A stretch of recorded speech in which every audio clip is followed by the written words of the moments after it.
noticia es la siguiente. Marilyn Vilcapoma se desempeñaba como estudiante en la carrera de fisioterapia, pero trabajaba también como ayudante de costura. Apoyaba así económicamente a su familia. ¿Qué es lo que ha ocurrido? Sufre un robo. El robo le produce una situación de shock. La situación de shock le obliga a utilizar una silla de ruedas, le impide el habla y por lo tanto el movimiento. Un shock nervioso. Consultamos con el doctor Juan Carlos Contreras. Doctor, ¿cómo está usted? ¿Qué tal? Buenos días, Chema. Gracias por estar con nosotros. ¿Qué es el shock? Mira, estoy revisando el caso con atención porque ha salido en los medios. Ha salido en los medios este caso, ¿No? sí. Se ha publicitado muy bien. Se podría hablar de un trastorno conversivo. Lo interesante de ese trastorno es un trastorno de las abuelas, de las histéricas de Charcot, donde por un tema emocional sufrían parálisis o un cuadro de corte neurológico. Se hablaba de histeria en aquella Claro, época. ese término que ya está un poco en El desuso. término ya no se usa. Correcto. Inclusive se puede considerar hasta ofensivo. Sí, medio No, peyorativo, ¿no? Peyorativo. Pero siendo rigurosos con la clínica, es un cuadro que en la época ha venido declinando su presentación. Pero mira qué particularidad, se presenta esta niña, 18 años, a partir de un evento traumático, un estrés postraumático, para hablar con Estrés postraumático. que es una situación de carga emocional para la cual el sujeto no tiene los recursos disponibles para enfrentarlo. He visto el video, no sé si es tal cual.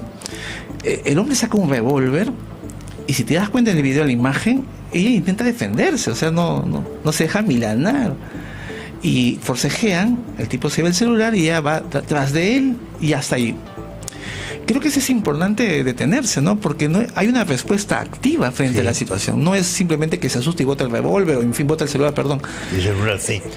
Esa respuesta es inconsciente, casi. Es una respuesta de defensa, que no calcula el paciente. No sé si te ha pasado. Haces una reacción y después te das cuenta de la magnitud de lo que has hecho y te pones como una gelatina. Típico. Sí. Es un efecto retroactivo, se llama. Dije, Dios, ¿cómo pude responderle? Pudo haber disparado. Exactamente. Y encima, no mide la consecuencia. Correcto. Y en el video va detrás de él. O sea, no bastó con defenderse. Forcejea con el revólver ahí. Entonces, ahí ese es un primer indicador interesante de la particularidad de esta persona. Porque no podemos caer en la universalidad y decir, bueno, por el efecto del robo sucedió una respuesta. La otra cosa interesante, Chema, es el lugar de procedencia de esta persona. Cajamarquilla. Y que hasta donde yo sé, mi modesto conocimiento, hace más de 30 años, era un lugar que fue poblado por personas que emigraron por tema de violencia política. Exactamente. De Ayacucho y Huancavelica, si no me acuerdo. Claro, después obviamente se abrió otros tipos de sectores. Y hay una población andina de tercera o cuarta generación. Sí. Y la particularidad del hombre andino, que tú conoces muy bien, es que la comunicación es a través del cuerpo también, Sí, de las emociones y los sentimientos. Luego, revisando, disculpa que sea un poco extenso, se dedica a la fisioterapia, ¿no? Exactamente. A un tema coincidentemente con el cuerpo. Y lo que ella sufre es la parálisis. La primera recomendación profesional es hacer un descarte neurológico. Desde luego. Esto puede tener una causa neurológica, del funcionamiento del cerebro, de algún neurotransmisor que no funciona bien, etcétera. Sería una cosa relativamente rápida de controlar, si fuese así o no. Sí, mira, en la literatura pertinente son cuadros que remiten con el tiempo. Se está hablando de 6 a 1 año. Ojalá que no se asuste por lo que estoy diciendo, ¿no? Pero si tienden a declinar con el tiempo. Declina con el Eso es tiempo. para darle tranquilidad a la familia. Si es que no se encuentra una base orgánica que sustente. Pues es un trastorno funcional del sistema nervioso. De acuerdo. La otra cosa que llama la atención, Chema, es que al margen de la parálisis, la dificultad para hablar. Ok. No sé si de repente leí mal, dice terapia del lenguaje.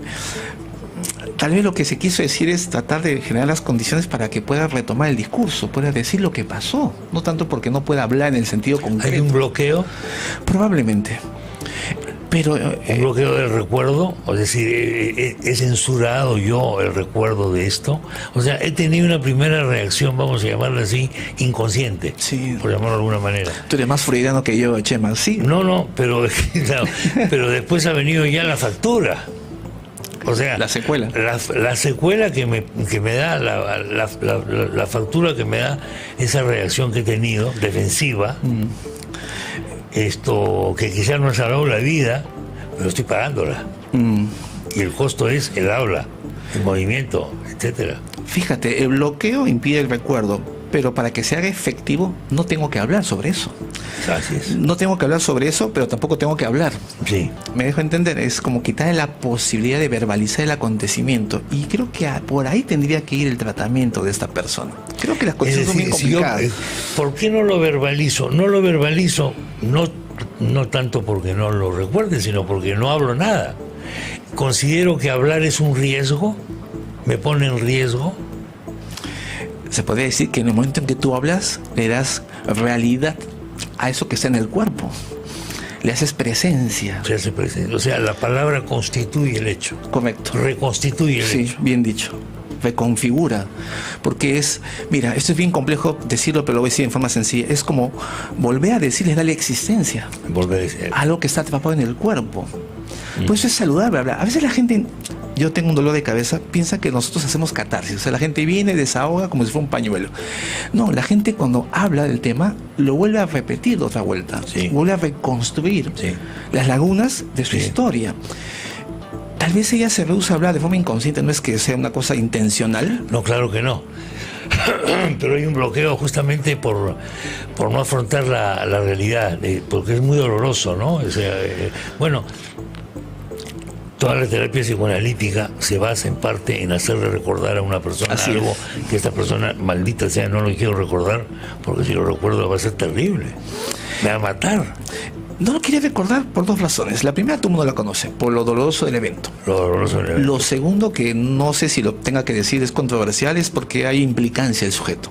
Hay cierta responsabilidad del sujeto con lo que acontece. Y acá es bien polémico lo que voy a decir. ¿No? Pero como implicancia, si es un acto que ya no tiene nada que ver, no fue intencional, le puede pasar a cualquier persona. Pero fíjate, ella, y no estoy haciendo un juicio de valor, simplemente estoy tratando de observar de la forma más moderada. Ella reacciona y responde, forcejea y va detrás del delincuente y el tipo está armado. Pudo haber disparado. ¿Y por qué no disparó? Ese pedacito, ¿no? O sea, yo descubro que es buena gente porque no me disparó. Me pudo haber disparado. Me podría haber disparado. Porque hice lo que hice. Claro. O sea, no es que le forcejeó, la arrebató, le sacó el revólver. Ahí se ve la imagen, ¿no? Entonces, ahí está. Claro, acuérdate que el trauma sucede en el tiempo 2, cuando el sujeto reconstruye. Tremendo, ¿eh? Ahora, pongámonos en el caso del atracador, del asaltante. ¿Por qué no disparó? También fue una sorpresa para él. Midió las consecuencias. Él sí midió las consecuencias. Yo creo que sí, pero mira, Chema, si me permites, él no pensó que iba a poner resistencia. Correctamente. Estamos hablando de un menor de 18 años, bajita, dice que por el tema del tamaño le hacían bullying en el colegio. Y lo que hace es ella un poco poner resistencia y ir detrás de él. Eso era, tal vez, para el delincuente no estaba previsto. Pero tampoco estaba previsto para ella tener esa reacción. Esa es la particularidad de lo que yo veo y de lo que se analiza en los casos. O sea, se trata de ver siempre la parte singular del hecho y no quedarte con el universal. Sí, pues, delincuentes roban, te pueden matar, te pueden agredir y por lo tanto esta es la consecuencia práctica. Creo que por ahí va el asunto. Y hay otra cosa que te quería decir, si me permites. Sí, claro. Tal vez inconscientemente es como dijera, mira lo que me jugué. Me resistí y encima fui detrás de él. Pero eso entró en conciencia después del hecho. Después del hecho de la conciencia. Luego rehúsa hablar en el sentido inconsciente, por supuesto, no es que ella no quiera hablar. Y rehúsa caminar en el sentido inconsciente, la parálisis, que antiguamente se llama de corte histérico, ahora es un trastorno conversivo. Que incluso los médicos tienen mucha reticencia porque se parte de una variable psicológica. Sí. ¿Cómo se explica algo así? ¿Cómo el sistema nervioso puede actuar de esa forma tan rara en esta época donde las neurociencias pues tienen la respuesta para todo y prácticamente lo psicológico queda como en un segundo lugar? Eso es lo interesante de este caso. La condición de respuesta del sujeto. 1. El lugar de procedencia, su condición andina, la particularidad del lugar. Acuérdate que en ese lugar hubo violencia social. En aquella época Pandillaje, violencia juvenil. Y en parte se atribuye eso a la consecuencia de la época del terrorismo. Correcto. Y el shock de la gente que huye, que son migrantes forzados, eso es terrible. Si uno que es migrante voluntario, mi caso, pues yo soy migrante, soy un inmigrante, tiene una serie de paltas, como se decía antiguamente, un migrante forzado por la violencia, etcétera, etcétera, es terrible. Y en esa comunidad, la conversación gira mucho en torno a esto. Porque es una suerte, inconscientemente hablemos también, de terapia de grupo, hablar, ahí sí hablar del tema. Correcto. Ahí sí hablar del tema. Y son cosas que no se hablan. Tú lo sabes por experiencia periodística. Por supuesto, es un tema que no se habla. En esas zonas de emergencia tantas veces, en fin. Pero lo que voy es a eso, que esas cosas preferible no contarlas. Es como el padre que ha estado en una guerra, sufrido un shock y a su hijo no le cuenta nada de la guerra. Y su hijo se entera después. Mi padre estuvo en una guerra. La guerra civil. La suerte de que me la contó desde el primer momento. Desde que yo tengo uso de razón, me contó cómo fue a la trinchera, cómo se hirió, en fin, estuvo prisionero, en fin, tantas cosas. Pero la mayor parte de la gente no, por lo que usted acaba de decir, porque tenemos la idea de que hablando recreamos el hecho. Engordamos el problema. Sí, hay la fantasía, pero es todo lo contrario. Te responsabilizas de la parte que te corresponde. La parte que le corresponde es decir, bueno, evalúa bien, tal vez sin ánimo de juez, por qué reaccionas de esta forma en el proceso terapéutico de esa persona. Pero hay algo importante, para que ella hable se necesita un poco a los Charcot, ¿no? Tú sabes que Freud habla de la transferencia. Ella no va a hablar con cualquiera. De acuerdo, muy bien. Va a hablar con alguna persona que tenga un significado particular donde ella pueda realmente decir algo sobre el tema. Y creo que eso es importante. ¿Qué puede ser esa persona? Alguien que represente para ella un elemento neutro respecto a su familia, porque mira, los parientes con justa razón dicen, mire señorita, y te ayuda, hay que hacerla hablar, no camina, todos están preocupados, absortos por la culpa, por el gasto económico, la carga que tienen que también asumir la familia, no tienen para el tratamiento. El señor decía que eran casi 100 soles llevarla a la capital para el tratamiento. Entiendo la magnitud del peso económico, pero habría que ver qué salida se le puede dar a la familia, ¿no? Forzarla a hablar, obligarla a hablar, o generar las condiciones para que ella pueda hablar. Mira, Chema, no me quiero salir del tema. Cuando tú hablas de la guerra civil, el tema de tu padre que te contó, y ahora que revisé tu libro del tema de Uchuracay, que te interesó mucho, era una guerra interna, o sea, no era una guerra civil en su estricto sentido. Sí, señor. Y es un tema que a ti te interesó mucho. No intento psicoanalizarte, pero pero como que quedaron muchas respuestas, sí, y las has puesto en tu trabajo. Sí. ¿A dónde quiero llegar? La familia de ella probablemente sea de origen, ¿no?, migrante. Sí, y haya probablemente venido de estos lugares. Migrantes forzados, probablemente. Correcto. Y el tema del revólver ejemplifica absolutamente todo lo anterior que ha pasado a su generación. O sea, como un simple robo, entre comillas, desata. Correcto, me entendiste perfectamente. Está conectado, está conectado con un hecho histórico. Con un robo, ese hecho desencadena una cadena de sucesos que están encadenados entre sí, pero que nosotros no lo vemos, ¿no? Pero claro, porque siempre eso hay que reconstruirlo. Porque siempre hay una óptica muy pragmática de ver los problemas. Hay que hacerla hablar. Hay que hacerla hablar, hay que hacerla caminar, porque ella tiene que hacer ejercicio, ya se acabó. Ya, pero ¿qué representa ese problema para esta persona? Entonces, es lo bueno, lo interesante de algunos enfoques que pretenden buscar una mayor comprensión más que una intervención al síntoma. Y creo que eso es positivo porque hace pensar a la gente. Cuando hablaba yo de esta suerte, pues yo soy un lego, ¿no?, en la materia. Pero cuando hablaba yo de esta especie de pseudoterapia o terapia comunitaria, estaba pensando, por ejemplo, en Alcohólicos Anónimos. En Alcohólicos Anónimos va un tipo reclutado, es llevado, etcétera, y hasta que se atreve a hablar. No es fácil que hable, pero cuando los demás hablan ya se siente un poco más acompañado, hasta que en un momento vence una cosa tremenda y dice, yo soy así, yo comencé a tomar y yo tengo esto. Y a partir de ahí comienza a encontrar la causa de las cosas. Yo soy alcohólico. La aceptación de su condición, ¿no? Yo soy alcohólico. Pero para eso tiene que mediar la palabra.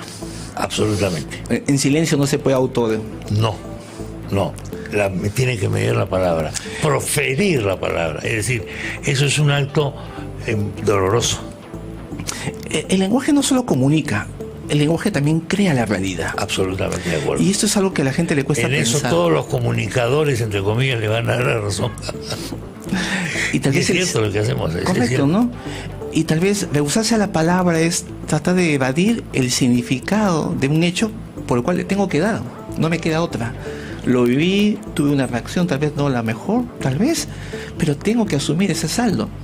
O sea, la terapia, llámese psicoanálisis o la que fuere sensata, pienso yo, tiene que recaer no en la culpa, sino en la responsabilidad de ese sujeto en lo que le toca, ese pequeño margen. Y ese pequeño margen es luminoso, le ayuda a entenderse y bajar el peso de esa mochila, pienso yo. Alivio. Habría que pensarlo. Liberación. La liberación. No solo es un tema de desahogo. La gente tiene que entender por qué hizo lo que hizo y por qué respondió como respondió. Creo que la terapia o la ayuda psicológica o la intervención de alguna persona inteligente y sensata tiene que ir por ese lado.